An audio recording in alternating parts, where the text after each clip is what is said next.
Hello, everyone, and welcome to this audio podcast. This audio podcast is part of a Tubular Bugle edition. This audio podcast is part of a Redacted and a Turbulance. This audio podcast is part of Bostic's Jump Off, and this audio podcast is part of a Storm Lobostics production.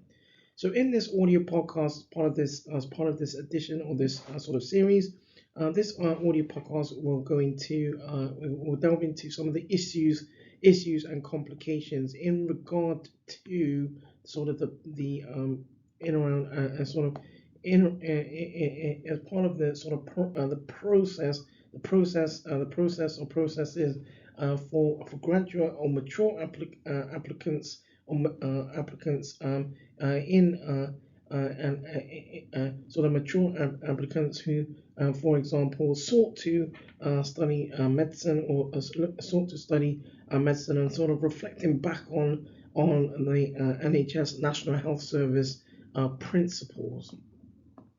So, so in around the issues, sort of issues and complications, in around the issues and complications and sort of the complexities in complexities, if you will.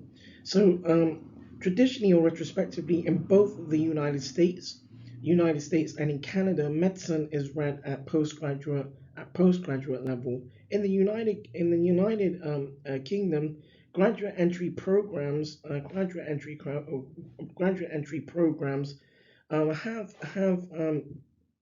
so when this work was peer reviewed and published, graduate entry programs were still in their infancy. Obviously, more prospectively or more is sort of up to sort of the more current time or the more sort of present time.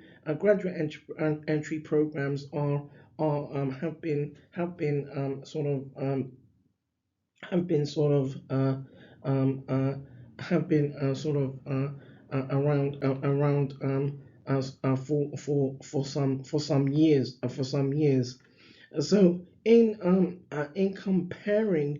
comparing, however, the general a 5 or 6 year curriculum over the 4 year graduate entry program, a strong emphasis emerges in graduate entry programs on interprofessional working and sort of a research ethos.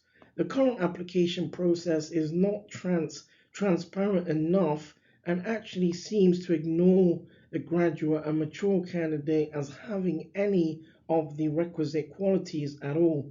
Um, the right candidate or the right sort of candidate would value the NHS principles, professional conduct, integrity, and honesty, and have good research aptitude and scientific approach to clinical dynamics. An excellent candidate will be able to explain how current practices can be improved through collaborations and patient involvement, and these now being absolutely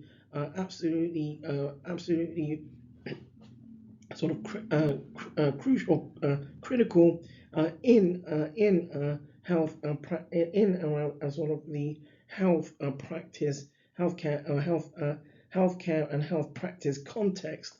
All applicants should be able to envisage and articulate planned medical. Should be able to envisage and articulate sort of a planned medical sort of career and around medical sort of career or careers.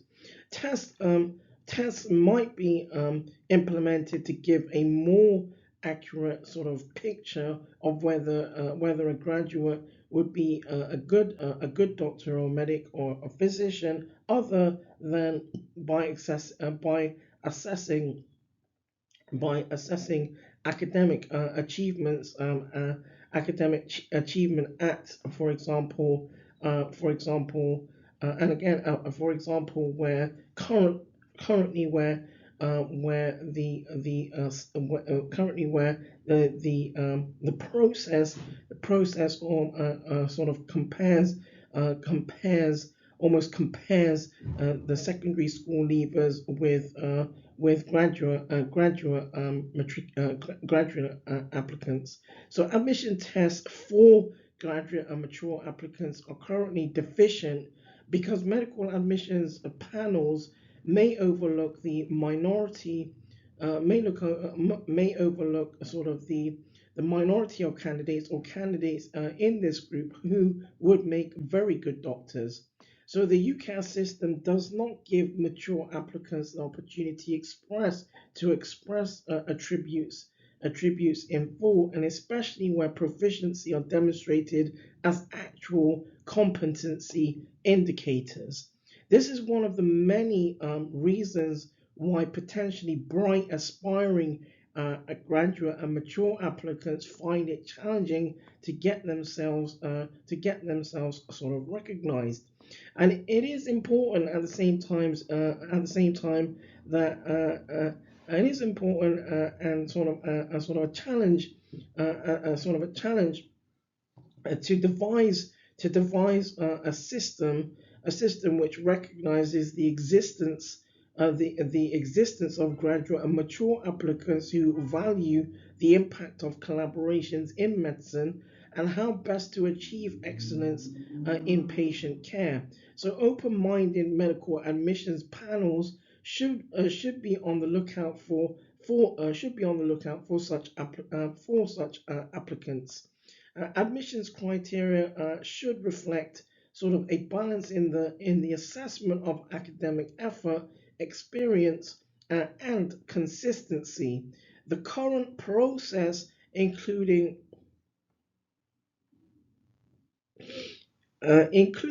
admissions tests of applicants, directly sort of compares the school leaver and graduate and mature candidates, creating inconsistencies in the admission and selection strategy. Using secondary sort of school secondary school sort of school leaving grades or gradings to, for example, select school leaver candidates is an excellent way to predict and potential competency and rigor. Post At the same time, post 16 students, post 16 or school leaver sort of school leaving students or sort of candidates should be complemented for demonstrating rigor early, but they may still have a premature understanding around the NHS or in around the National Health Service. The graduate or mature candidate, on the other hand, may have demonstrated both academic ability, for example, in science or another discipline, as well as originality and sophistication. The Medical Schools Council should develop a sort of policy to separate the two populations of applicants, noting the following, and the following is from authors from authors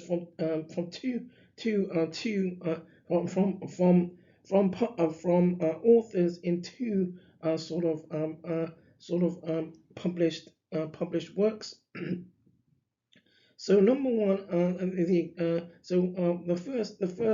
excerpt from authors from works who informed the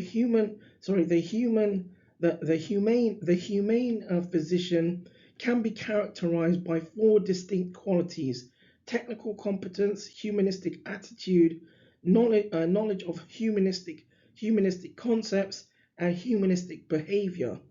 And the authors are informed are informed in works in the 80s. Applicants with